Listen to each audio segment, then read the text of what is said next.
Hai teman-teman, kembali lagi bersama aku, Devi. Aku berasal dari Bali, Indonesia yang sekarang tinggal di Belanda. Kali ini aku ingin membahas tentang realita kerja di Bali yang jarang dibahas. Yang pertama adalah gaji antara di Bali dan di Belanda. Aku adalah lulusan perawat di salah satu kampus di Bali dan aku pernah bekerja di salah satu rumah sakit umum di Bali. Aku ingin sedikit membahas tentang gaji antara di Bali dan di Belanda. Aku sekarang kerja sebagai caregiver di Belanda, namun bukan di Amsterdam, bukan juga di kota besar. Jadi aku pakai average aja ya. Untuk perawat yang bekerja di rumah sakit umum di Bali itu rata-rata mendapatkan 3-5 juta per bulan. Dan untuk biaya hidup, kita bahas pekerja yang masih menyewa kos atau menyewa tempat tinggal. Kos itu aku pakai rata-rata antara 1-1,5 juta per bulan. Kemudian makan, rata-rata aku pakai 1-1,5 juta juga per bulan. Transportasi itu biaya, mungkin biaya bensin atau biaya yang lain-lainnya menggunakan transportasi itu aku pakai average-nya 300-600 ribu per bulan. Total hidup yang hidup hemat itu antara 2,3 juta sampai 3,6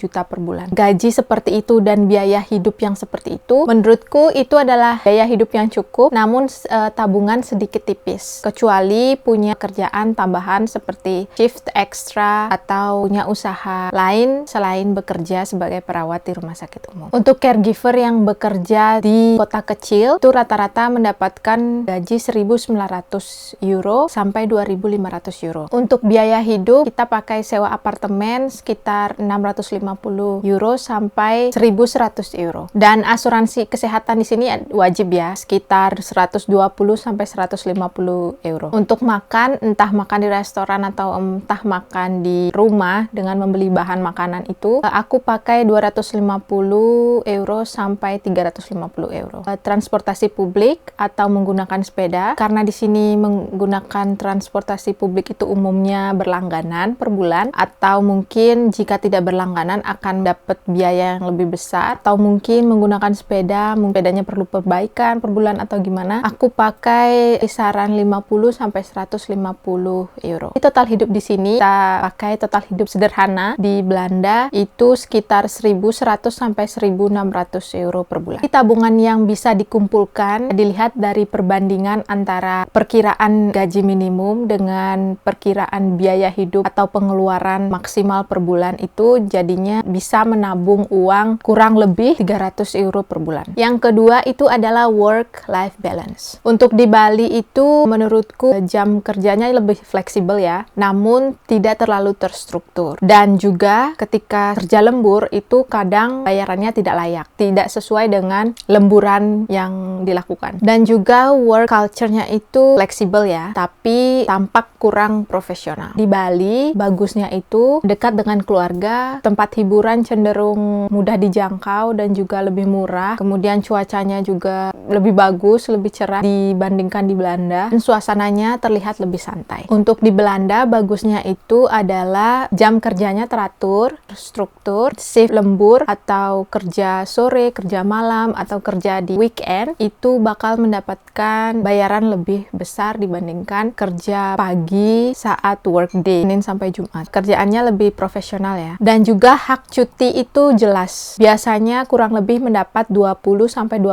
hari per tahun. Untuk work-life balance-nya secara sistem itu lebih baik dan terlindungi hukum. Yang nggak bagusnya itu adalah harga makanan di luar itu cenderung lebih mahal. Tempat hiburannya itu juga cenderung lebih mahal.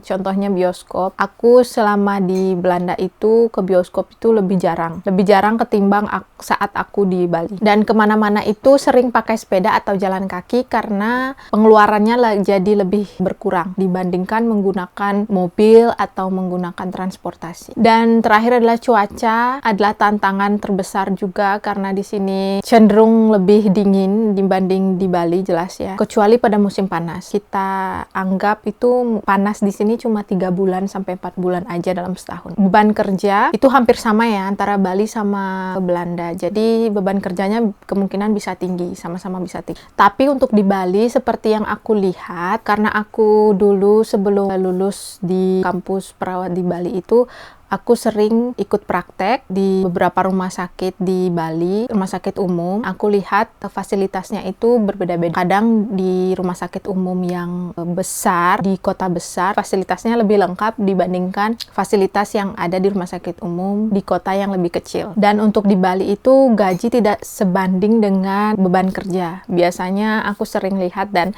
aku sering mendengar dari orang-orang terdekatku kalau mereka itu beban kerjanya tinggi tapi gajinya segitu-segitu aja. Untuk di Belanda, seperti yang aku katakan tadi, itu beban kerjanya sama ya, bisa lebih tinggi. Tapi di sini sistem bekerjanya itu lebih jelas, lebih terstruktur. Kalau misalnya kerja lembur, sudah pasti layak dapat bayaran. Kerja sore, kerja malam, kerja weekend, kerja di libur nasional, itu bakal dapat bayaran lebih. Untuk burnout juga pasti bakal mengalami di sini, sama kayak di Bali, sudah pasti ya. Cuman di sini sistemnya lebih jelas. Kita dapat cuti setiap tahun tuh lebih jelas. Bayaran lah ya, yang lebih layak. Untuk jenjang karir, pertama aku mau bahas tentang di Bali. Di Bali itu kenaikan gaji relatif lambat dan juga kebanyakan bergantung pada koneksi dan manajemen ya. Seperti yang kulihat di lapangan kerja itu, kebanyakan pelamar kerjanya diutamakan yang lebih muda. Biasanya fresh graduate atau sampai umur 35 tahun. Untuk 35 tahun ke atas itu biasanya 5 orang-orang yang sudah berpengalaman. Untuk di Belanda hampir mirip pengalaman dan pendidikan, sama seperti di Bali untuk pengalaman dan pendidikan. Tapi di sini ada yang berbeda. Untuk di Belanda itu selama kamu kerja kamu masih bisa untuk lanjut sekolah. Skala gaji naik sesuai CAO atau Collective Agreement. Jenjang karir itu lebih transparan dibanding di Bali. Selama bekerja di Belanda aku tidak pernah mendengar pelamar kerja yang melamar kerja karena memiliki koneksi dari orang dalam. Di sini pelamar kerjanya itu lebih bervariasi ya, antara dari 18 tahun sampai 60 tahun ke atas. Jadi seperti di tempat kerjaku ini, aku sebagai caregiver, kita memiliki berbagai macam kolega yang memiliki usia yang berbeda-beda. Aku memiliki beberapa kolega yang masih berumur 18 tahun, itu biasanya mereka masih bersekolah, bekerja part-time. Begitu juga dengan kolegaku yang umurnya sudah 60 ke atas, itu masih bekerja, cuman juga ya bekerja part-time. Jadi nggak full-time 40 jam atau 36 jam, nggak. Paling mungkin biasanya 16 jam sampai 20 jam aja. Untuk kualitas hidup, Bali itu lebih berkesan ya, karena dekat dengan keluarga, budayanya kental, orang-orangnya hangat, orang-orangnya ramah, bersosialisasi lebih luas, dan juga alamnya tentu lebih indah daripada di Belanda. Berdasarkan pengalamanku untuk di Belanda, itu jauh dari keluarga sudah pasti, tapi transportasinya memadai, lebih memadai dibanding di Bali. Lingkungannya tentu saja lebih bersih. Udaranya lebih sehat, namun cuacanya lebih dingin dan gelap, kecuali saat musim panas. Dan karena cuacanya lebih sering dingin dan gelap, jadi mudah depresi. Stabilitas ekonominya lebih tinggi dibanding stabilitas ekonomi di Bali. Kesimpulannya adalah, aku pilih Bali kalau aku ingin dekat dengan keluarga, aku ingin mendapatkan budaya yang lebih banyak, bersosialisasi dengan orang-orang lebih hangat. Itu aku pilih Bali. Untuk menabung dan untuk finansial masa depan, aku pilih Belanda. Setiap tempat itu memiliki kelebihan dan kekurangan. Aku untuk sekarang masih memilih Belanda. Bali adalah tempatku lahir, tempat keluargaku. Orang-orangnya lebih hangat, makanannya lebih enak, budayanya lebih kental. Itu tadi realita kerja antara Bali dan di Belanda yang jarang dibahas. Kalau kalian punya mimpi untuk tinggal atau bekerja di luar negeri, atau justru ingin menghargai lebih Indonesia, khususnya Bali, semoga video ini jadi gambaran nyata untuk kalian. Kalau kalian suka dengan video ini, jangan lupa like, komen, dan subscribe. Terima kasih sudah menonton dan sampai ketemu di video berikutnya. Bye-bye.